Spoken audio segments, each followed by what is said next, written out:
A couple of months ago, we were able to try out the 2021 MV Agusta Brutale 800RR SCS, a bike that I absolutely love because of its looks, performance, tech, and feel.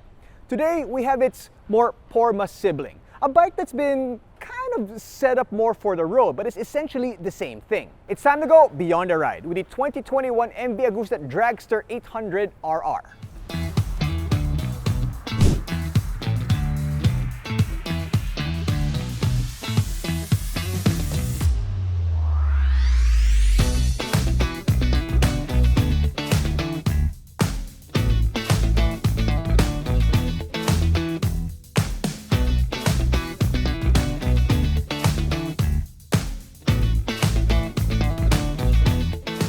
The bike is powered by a 798cc dual overhead cam inline-three cylinder engine that punches out 140 horsepower at 12,300 RPM and 87 Nm of torque at 10,250 RPM. Stopping power is provided by Brembo brakes equipped with Continental MK100 cornering ABS. Keeping bumps at bay, you get a Marzocchi inverted fork and Sachs progressive shock.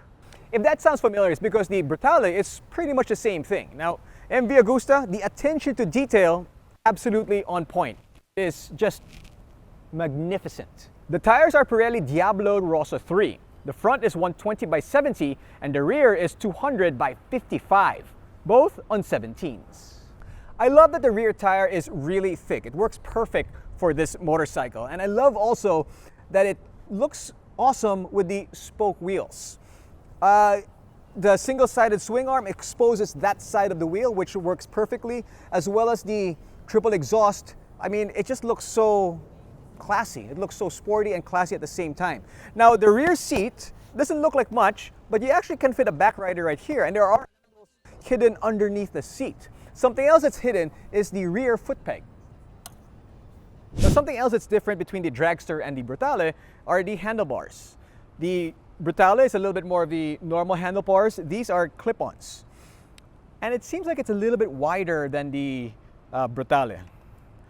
What I don't like are the rear view mirrors. The bar end mirrors. I mean, I understand why they put it there, why it's supposed to be, has that sporty look and whatnot, but it's so wide. It's like saying, I once caught a fish this big. I don't get it. Look how wide it is. When I filter in traffic, I have to literally fold the mirrors in and then fold them back out as I pass the cars. I mean, it's a little bit of a hassle. So what I would have wanted is if the mirror, even if it was this size, would be right here on top or maybe in the bottom. I mean, that would have worked perfectly. This, I don't even think it looks good. And this is MV Agusta. Everything I think about MV Agusta looks perfect except for these. That's a little bit of a miss in my opinion. So they also give you a steering damper right here, which you can adjust. Click to the left to make it a little bit softer, to the right to make it a little bit higher. And that's going to keep you stable at speed on the expressway or on the track. And you also get a 5.5-inch TFT display, similar, or the same I should say, as that of the Brutale.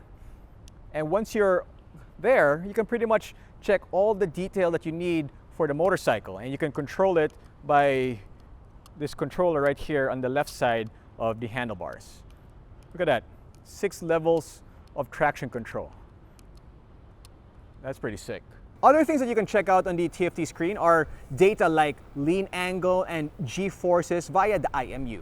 Now it has pretty much all the information you need except for one, fuel gauge. I don't get it, guys. Why not include it on the bike? In fact, I just noticed this earlier today that when you're running low on fuel, there's a little bit of a light that turns on here. It's the fuel light. Honestly, it's a little hard to see under direct sunlight. So before you head out on this bike, you better check the tank to see if you got fuel. However, it does have all the different things, right? It has, aside from the traction control, the different levels of ABS, the different types of riding modes.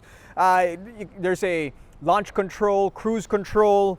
I mean, it has everything else that you need except for a fuel gauge. By the way, you can also connect it to your phone on the MV Agusta app, and you can control stuff like engine brake. You can control all these different things on the app. I mean, it's so high tech.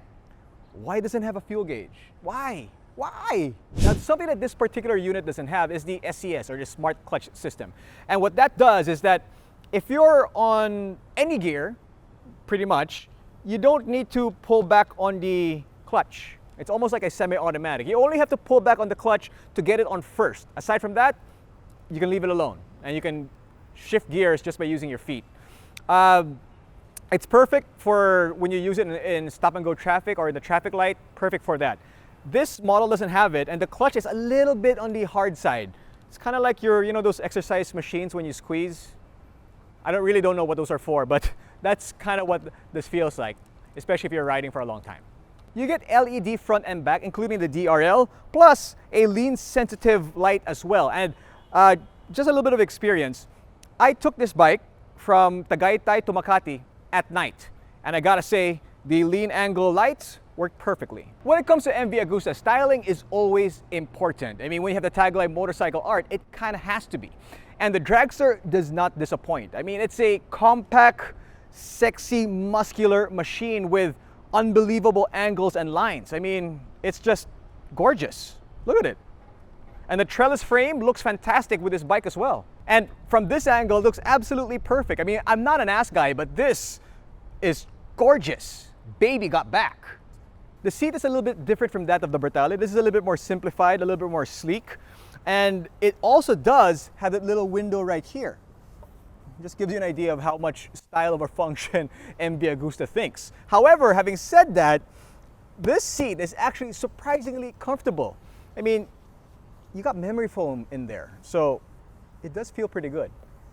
The seat is 845 millimeters, which is kind of tall for a naked bike, and the kind people at Motostrada were kind enough to lower the seat for me to 830 millimeters, same height as the Brutale. I'm not too sure why the height difference between both bikes are significantly different, but it might be because of the thick tires. Now, I'm 5'6" with a 763 millimeter inseam, and that is a situation. It's got a dry weight of 168 kilograms, which is extremely light, especially for a bike this powerful. And the tank capacity is 16.5 liters, and depending on how you ride, you can get about 16 kilometers per liter. Let's do a quick sound test.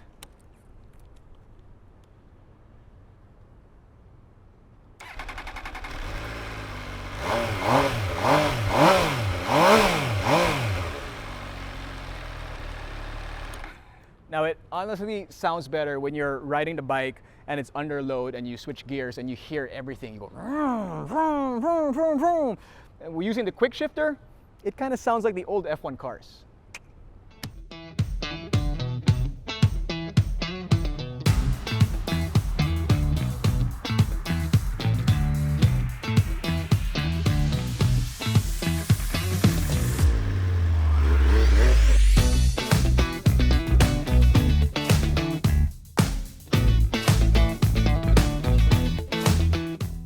The ergonomics is kind of aggressive, but not really too uncomfortable. For some reason, I feel like I'm a little more compact than on the Brutale, but maybe it's just my mind playing tricks on me. It's still fairly comfortable, but just feels a little more committed than the Brutale. This also feels like it's got wider handlebars, like you can't tuck as much as you can on the Brutale. The suspension is okay. You expect a bike like this to be a little stiff, but it's not that bad. I've taken this on a long ride and not had any real issues with it. It's actually rather comfortable for a stiff bike. Now, the turning radius is awful. It's really not good. But then again, this bike is not really meant to weave through or filter through traffic well. It's really supposed to be, for open roads, for nice twisties, and riding in not bumper to bumper traffic. Man, that quick shifter really works well. It's butter. It's just so smooth. I love it.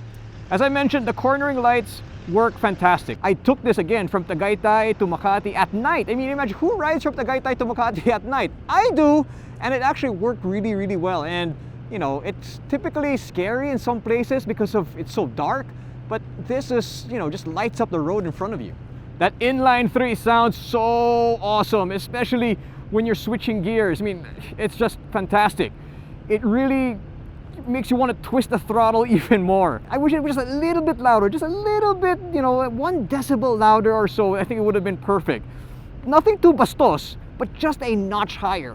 Now, the safety features are quite good as well. It's got ABS, traction control, different levels of ABS and traction control, if I may add, and RLM, which is rear wheel lift up mitigation. So that's going to help with your stopping on a dime, and you know, the rear wheel will lift a little bit, but that's just to steady the bike so they can make a maneuver to get out of trouble. And of course, it's got the 4-piston Brembo calipers that work perfectly as well. Now, riding in the city, it's not ideal, but it's also not so bad. Now, it's supposed to be something more suited, again, for the city than, let's say, the Brutale, but honestly, it does feel almost identical. It doesn't get too hot. Something that really bothers me, though, is the width of the bar end mirrors. I don't understand the design.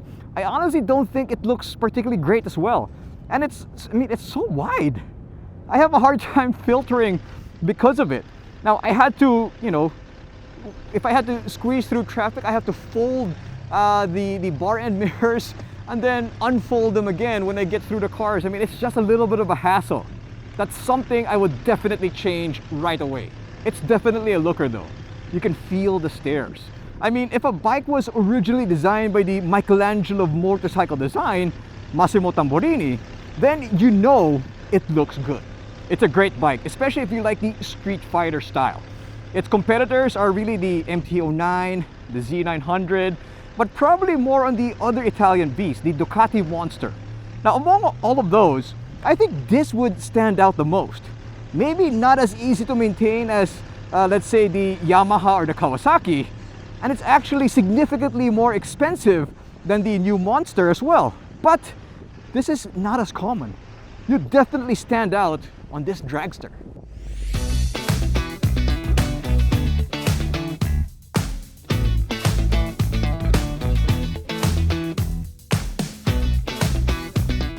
So now the verdict. Well, it's a great machine, just like the Brutale.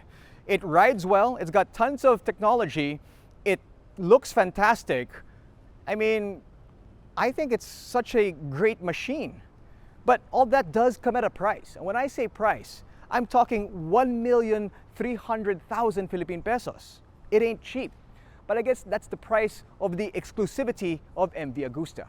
For more information about this bike and other MCs out there, log on to www.motodeal.com.ph. This has been Jinno Rufino. Hope you guys enjoyed going beyond the ride.